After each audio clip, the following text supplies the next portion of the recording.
you are interested in becoming a professional dog trainer, you might be interested in our professional course. You can learn more about it at schoolforthedogs.com/professional course 22. We are currently accepting applicants to our next cohort, which will start at the end of August. This is a fully virtual program with only 4 spots. You can apply between now and June 30th. If you're listening to this in the future, visit schoolforthedogs.com/professional course to learn about when we will be welcoming in our next cohort. Today, I am speaking to a recent graduate, Sara Caron. I hope you enjoy our conversation.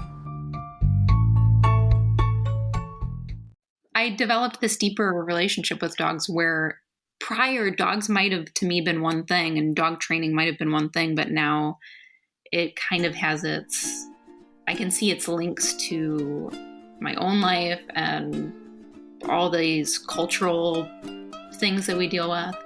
Yeah, so it just kind of kept getting more and more interesting to me. School for the dogs, for the dogs. School for the dogs, for the dogs.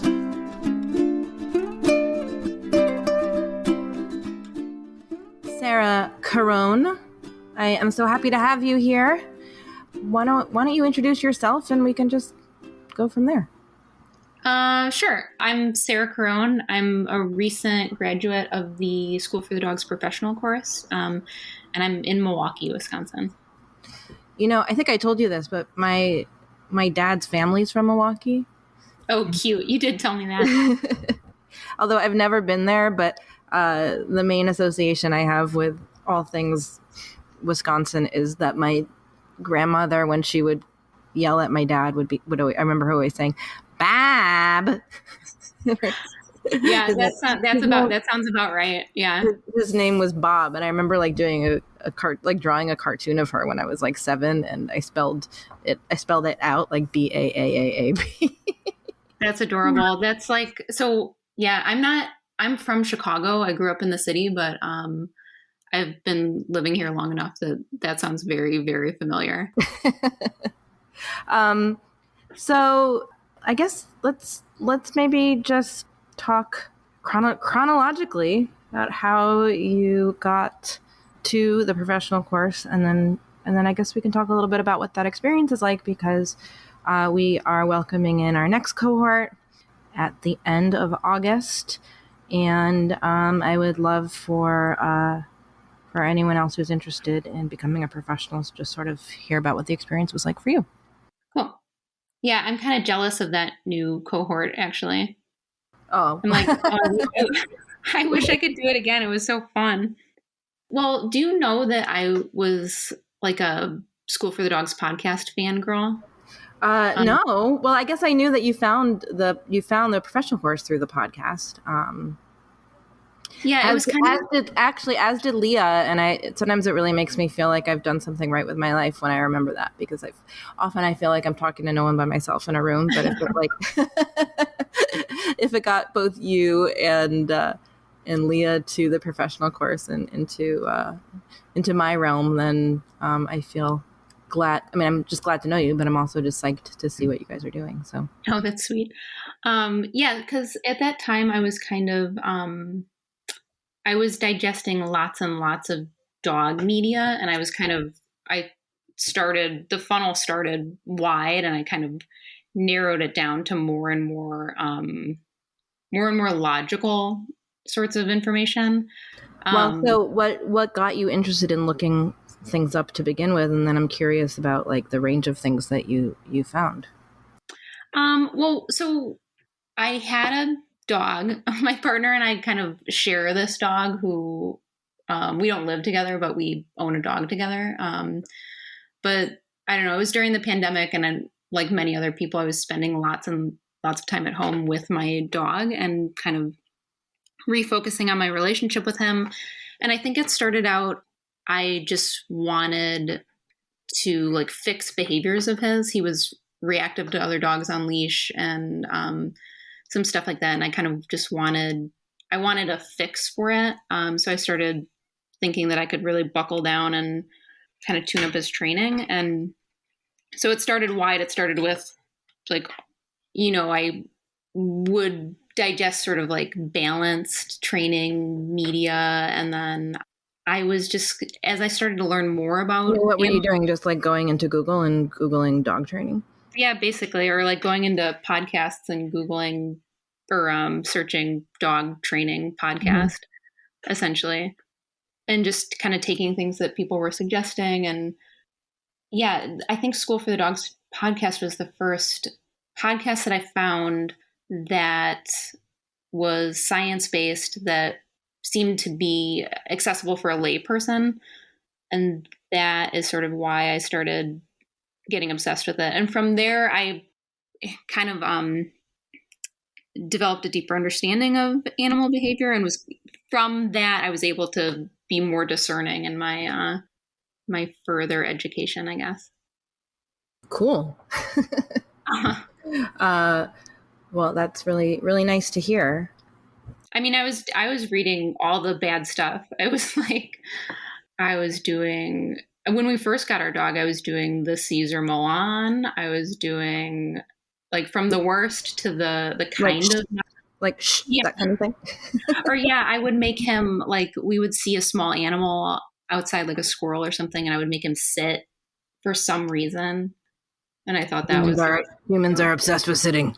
Oh, it's just the worst. Oh, I could think of worse. Yeah, that's fair. But now in my head, I'm like, oh, I can't believe I ever did something like that to him.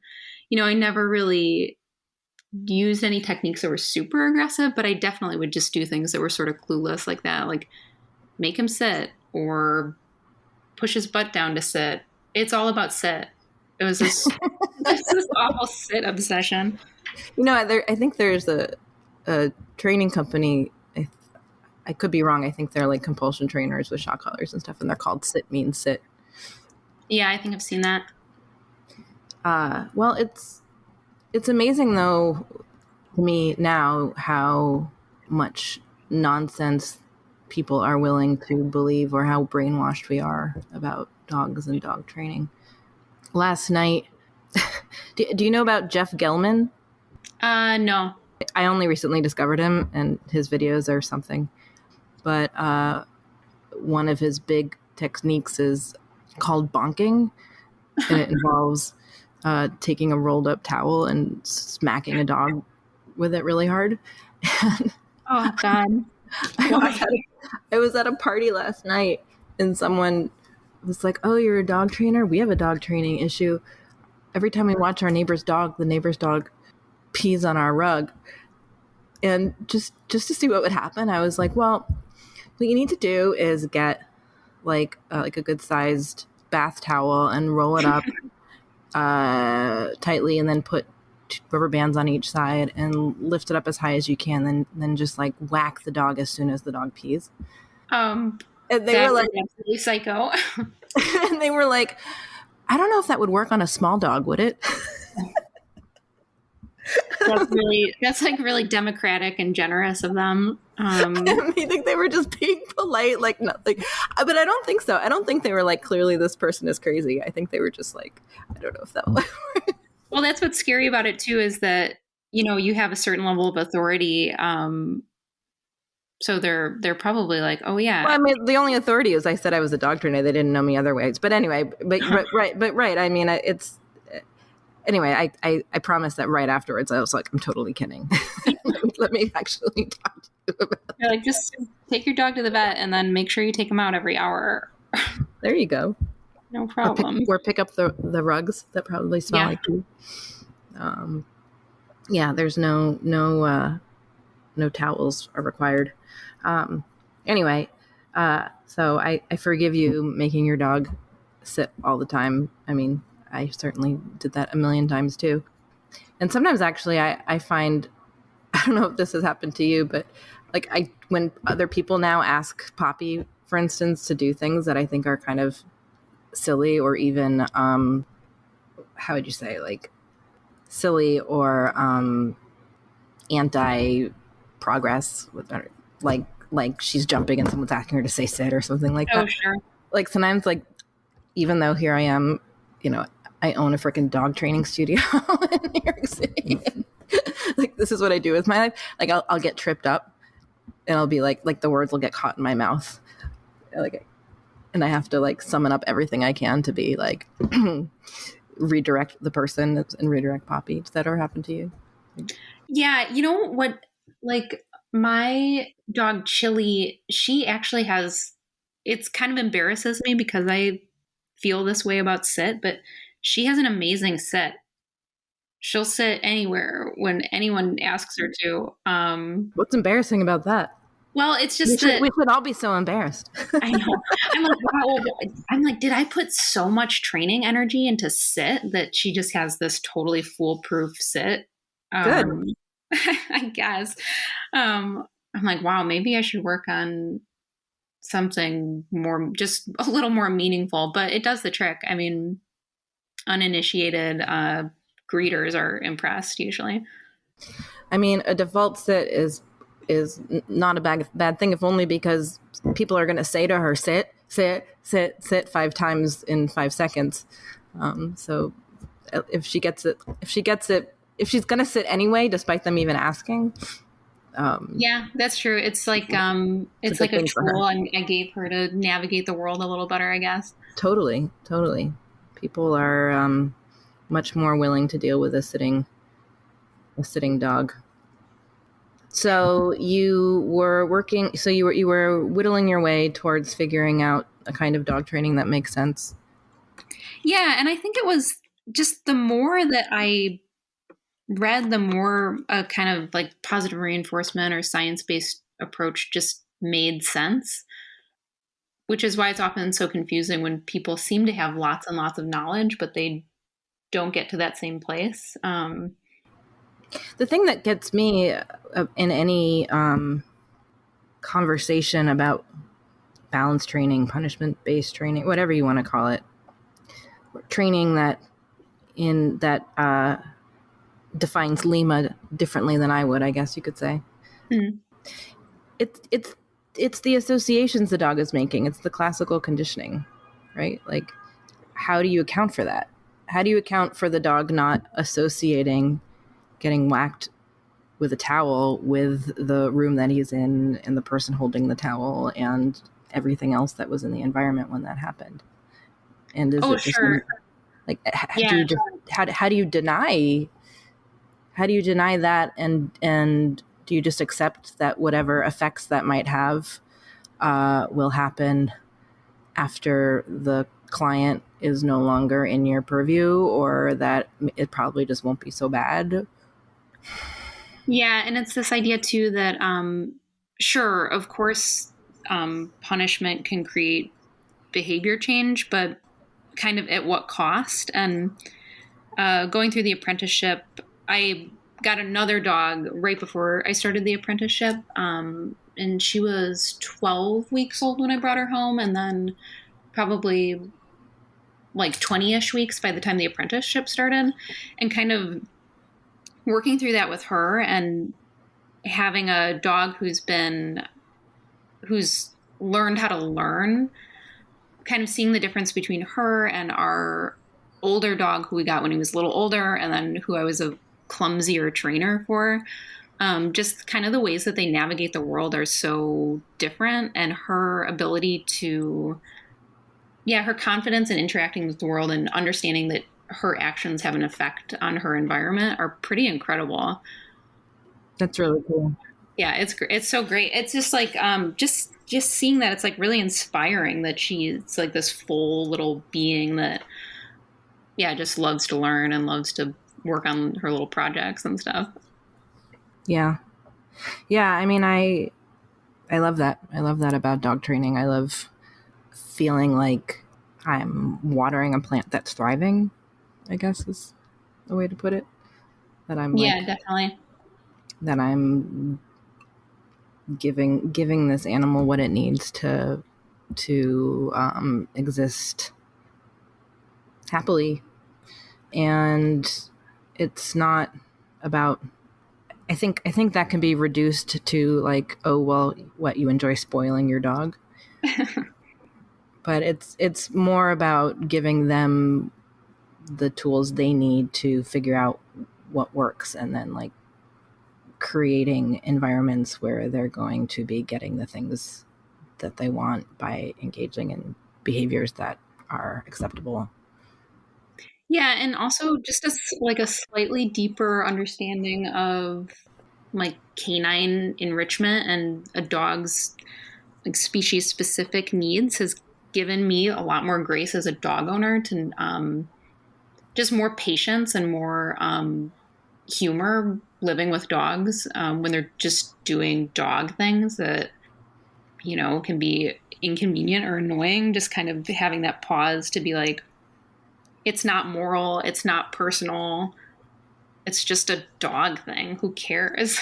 Right. Like, we'll just work on it. It's not really about me. It's like, okay, so she wants to shred up my stuff, so I'll give her her own things to shred, or her own things to chew, or her own place to dig. And then it's not about her trying to control you. And yeah, she's not trying to mess up my life. She's just trying to maybe she is. Maybe. Yeah.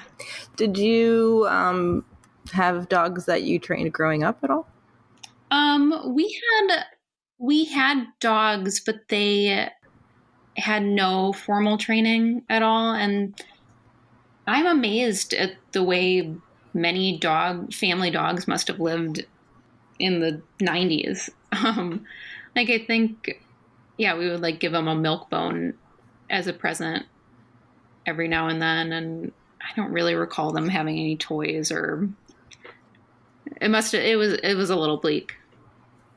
Yeah, it's funny that you say the 90s, because I've just been writing this part of my book about like how little dog training has actually changed in the last few centuries, and you're saying the 90s, and I'm thinking like, or it was kind of like the 1890s. Oh, no. Is that true? Which part? Like, that it hasn't changed that much? Sometimes I feel like... Well, I think we have a lot more... we do have so much more information about the science of behavior than ever before, and techniques to implement change with, all kinds of animals, not just dogs. And it's relatively recent that, really only just started in the 90s that people started to use clicker training, positive reinforcement training, although it was being used with other animals prior to that. But this hugely popular, all the hugely popular trainers right now who are using aversive methods and catch pulls and prong collars, and I guess electric collars they didn't have way back when, but pretty much all those other things they did. Yeah, fair enough. Thinking along those lines. Yeah, I guess even though, like, anecdotally, I feel like maybe I'm primed to see it, but I do kind of feel like I see more dogs, at least on harnesses, or dogs slowly sniffing things in the neighborhood. Oh, I'm not saying there hasn't been huge amounts of progress. I think there has been, but I also think we have a long way to go, and I think that the majority of people out there who are training their dogs or thinking about dog training are not aware that there even is a science of behavior, and that that we're using technology that stems from research that's done and being done, and that there are canine cognition labs, that those exist as a thing. Or yeah, I think about that sometimes, also in context of my historic family dogs, just what the majority of people expect when they get a dog, or why people decide to get dogs. How so? I would kind of like to see the research on that, I guess. Oh, why? Like, what's changed about why people get dogs? Yeah, or like, what's the picture that people hold in their minds when they decide to adopt a dog? Do they expect the dog to be kind of like a piece of furniture, or what need is it serving for them? That would be an interesting study, wouldn't it? To like study study why people get dogs and yeah, just because some of these training frustrations that many people have, or reasons that dogs are surrendered to shelters and what have you, seem to be many times sort of normal dog behaviors. yeah. So that's always kind of confusing to me. Well, going back into like the history of dog training, or like the modern history, I guess, people started to bring dogs into their homes, I think largely for the first time, like only after the Industrial Revolution, when suddenly there were more people living in cities rather than on farms, where like the dogs were certainly outside dogs. But more than that, what the single biggest reason why we have dogs inside now more than ever before, and pets more than ever before? Oh, what is that? Flea protection. Oh, what? Flea protection. Amazing. I know, right? Wow, what a simple technology. Like when I think it was, let's look up the name of the book. I think it's Pets in America: History by Catherine Greer. I think that's where I learned that, which it just blew me away, that this simple, this thing that like we so take for granted. Yeah, I mean, I think all these other consequences, like the fact that you own a dog training studio in New York City, is also then caused by flea protection. Right, which is crazy to think about. But here's what else is crazy to think about. Well, I mean, there are other advances too, like I think she talks about vaccines that helped, make sure that more dogs lived past puppyhood.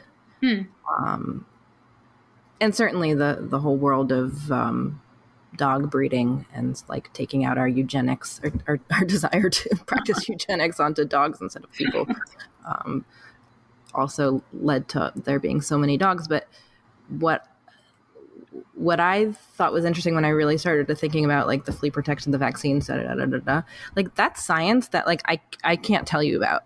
That's like science that like I don't understand. Like I can't explain like exactly how flea protection is made or a vaccine is made. Like I'm not that smart.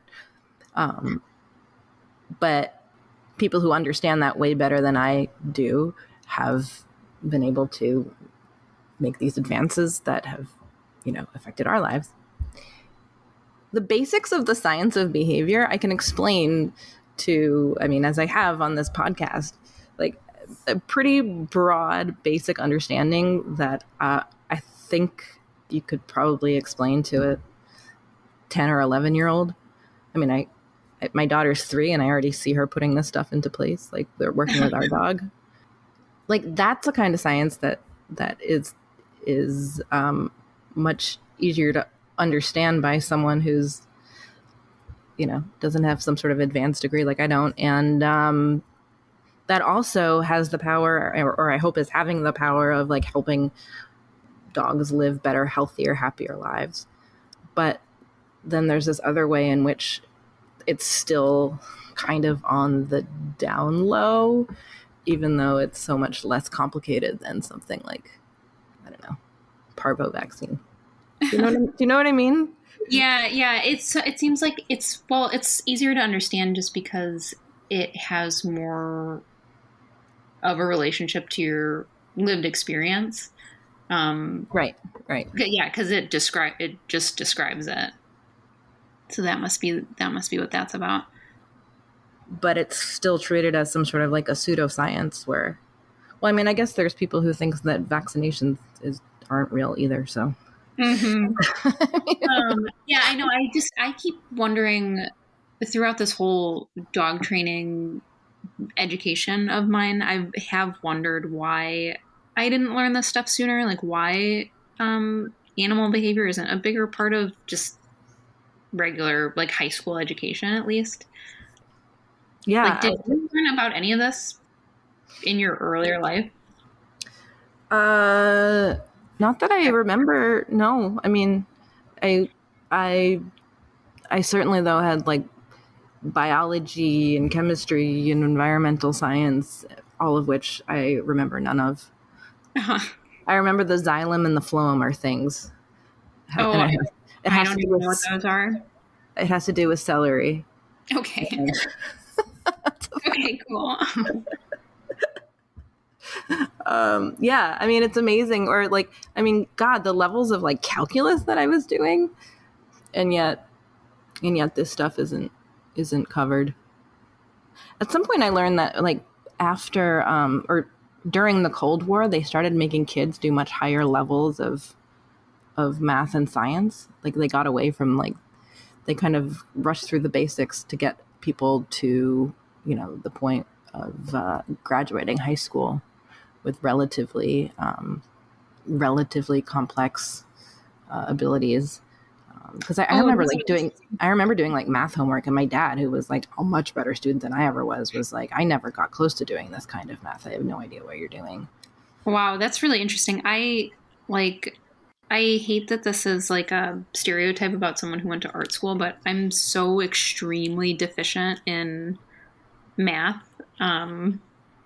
But isn't it amazing how like just a little bit of basic math will get you far? And I think like a little bit of basic behavior could really help people too. Yeah, that's so true. Like a little bit of basic math. Like what do I know? Like I can figure out percentages. I could do. Yeah.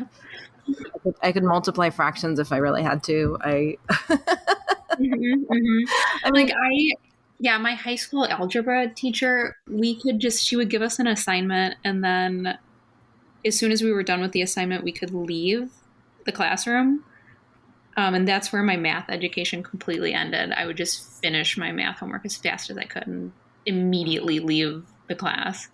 You know what? That's really interesting though, because have you heard of the Fluency Project? No.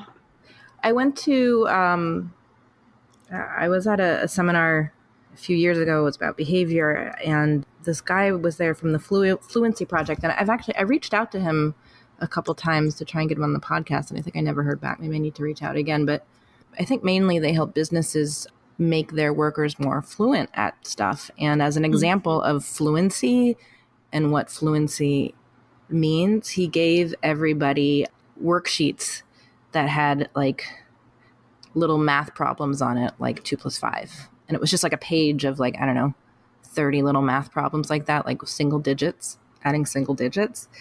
And he had us all fill it out and was like, note how fast you did that. You didn't have to stop and be like 2 + 3 is, and then like count it out or like do different steps. Like you just knew.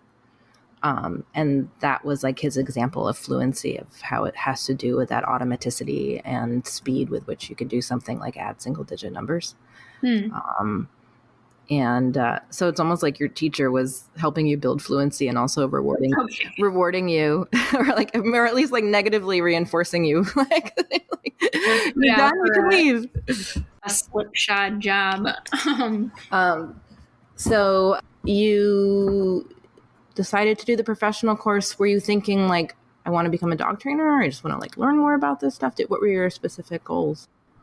So I didn't necessarily have a clear goal in mind. I didn't know whether I really wanted to be a dog trainer professionally or not. When I started the professional course, I think I was just really interested in the topic, making progress with my own dogs, and it had kind of felt like I had reached the limit of what I could teach myself.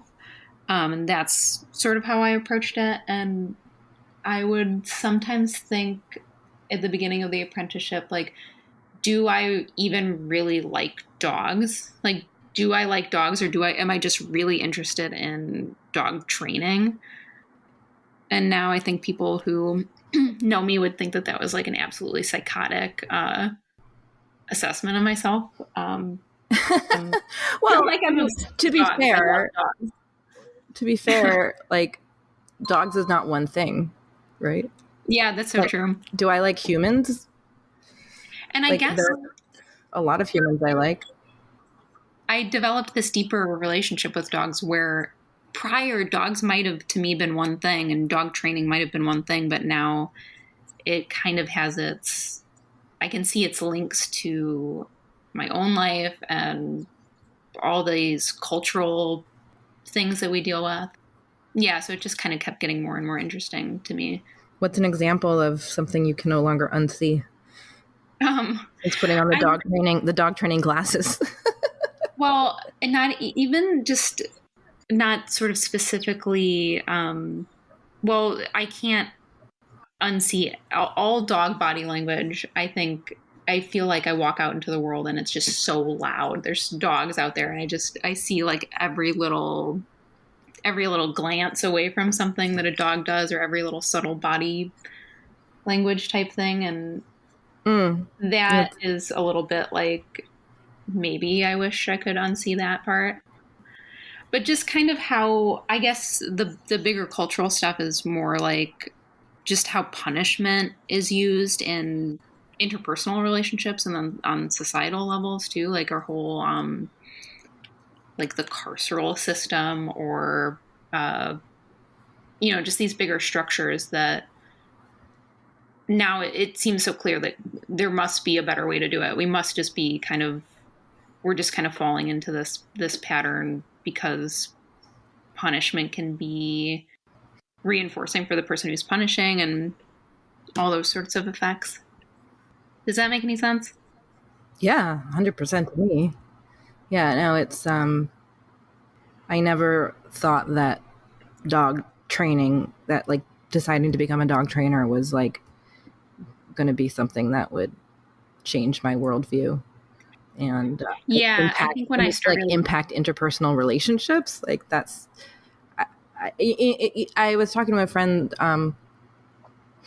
actually Libby, who does a lot of work behind the scenes on this podcast last week, and she was talking about her values. I used to write wedding announcements for many years, and engagement announcement, and I interview couples all the time. And I remember the word values coming up a lot when people would talk about like why they were, choosing this particular life partner.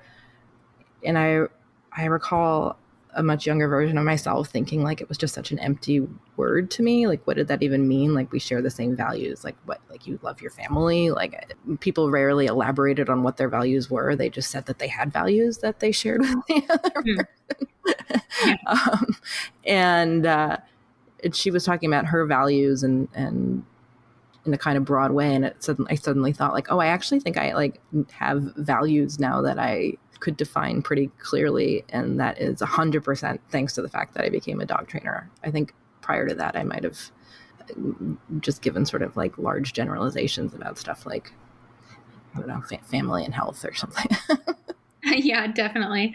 I totally feel the same way. That was like the big plot twist for me, because I think when I really early on, when I would think about dog training, I would just think about, oh, I'll get my dog to stop pulling on leash. I'll solve a singular issue. And now it's just clear how better communication, and communication that kind of takes an individual's perspective into account, is just more humane. And it's had this kind of remarkable like therapeutic effect for me personally too, just kind of being able to define that value system and apply it, kind of test it in my relationship with my dogs, where it's both for me, it's easier because they're dogs, they're dependent on me in a way that no human animals are, but it's also more difficult because I can't just verbally communicate with them in the same way. Yeah, but kind of testing it with the dogs, and then letting it bleed out into all my other human relationships. So tell me about the program. From your point of view. Yeah, I sort of chose it because of the scale. It seemed like one of the only programs that had such a small cohort and could give such sort of individualized attention, because I already had kind of a understanding of like the basics of animal behavior. I would learn that I could get better at it, but I already kind of felt like I had like decent training mechanics at the time as well. So it was like the scale, the individual attention, and sort of like the combo between self-study and then the check-ins with the office hours, and then access to the School for the Dogs community in general, sort of all the resources that you have, like all the trainers, all of the classes, all of that, that shadowing aspect of it. And then also the guest speaker part of it, just kind of, being able to engage with people that I wouldn't have been able to on my own. Well, that's great to hear. Where do you see yourself going with dog training? Excellent question. I don't know. When you started working professionally as a dog trainer, did you have this period of time where you were like, I know how to train a dog. I understand lots about animal behavior, but kind of where you're trying to find like a niche, like a specialty sort of thing?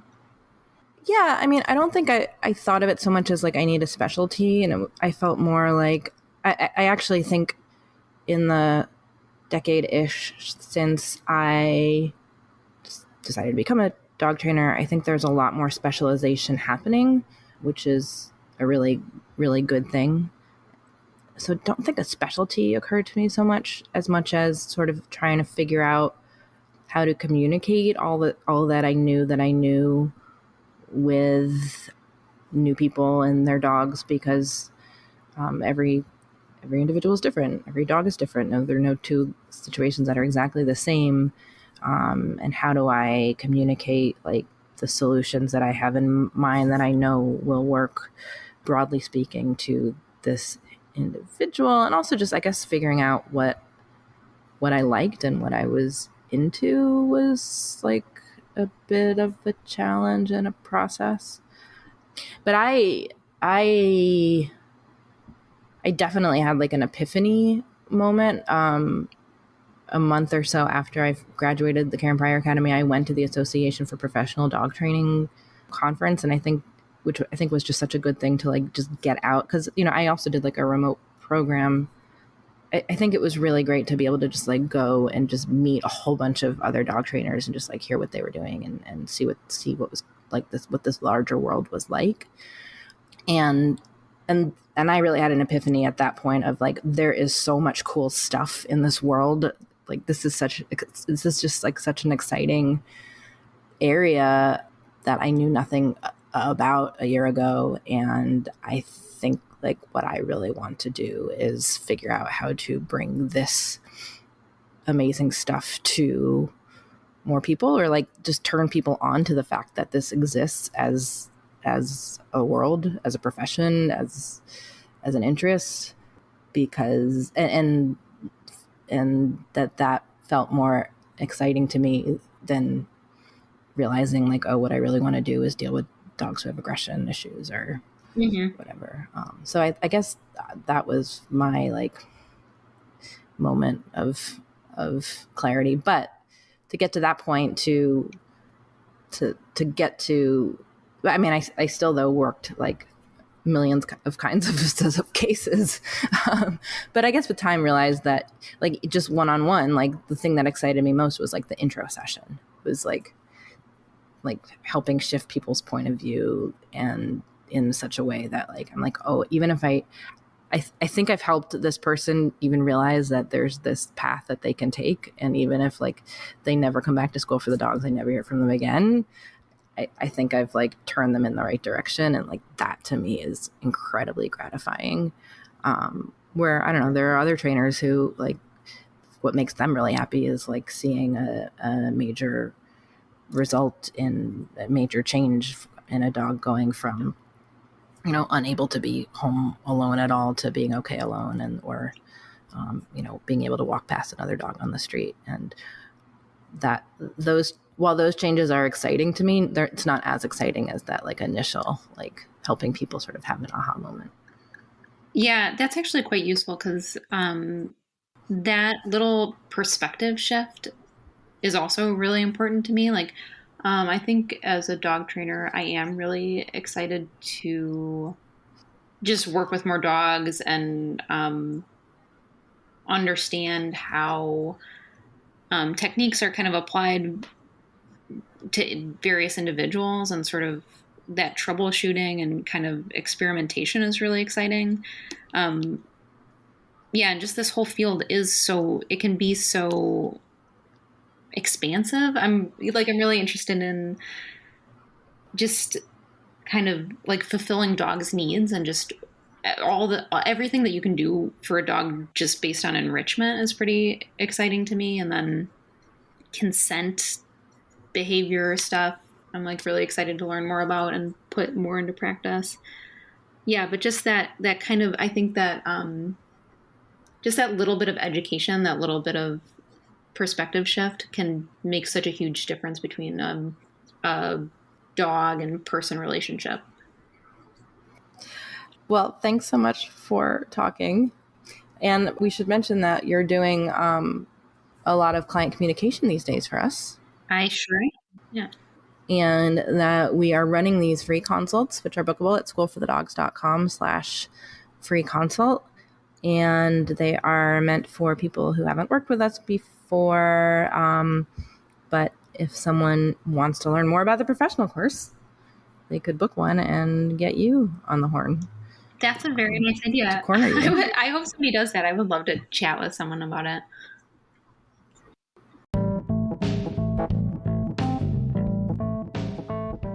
Do you have questions about dog training?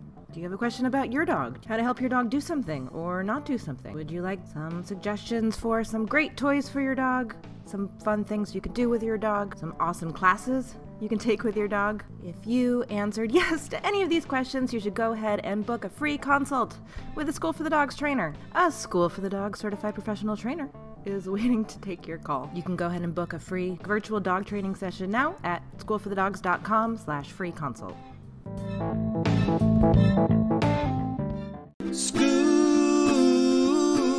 School for the dogs. Thank you so much for listening, and special thanks to Bill and Lizzie of Toast Garden for the amazing theme song. You can find Toast Garden at youtube.com/toastgarden. If you enjoyed this episode, please make sure to subscribe to the podcast and leave a review on iTunes. You can also support us by shopping at storeforthedogs.com, and you can learn more about us at schoolforthedogs.com. You can also connect with other listeners by downloading our brand new app. Just visit schoolforthedogs.com/community.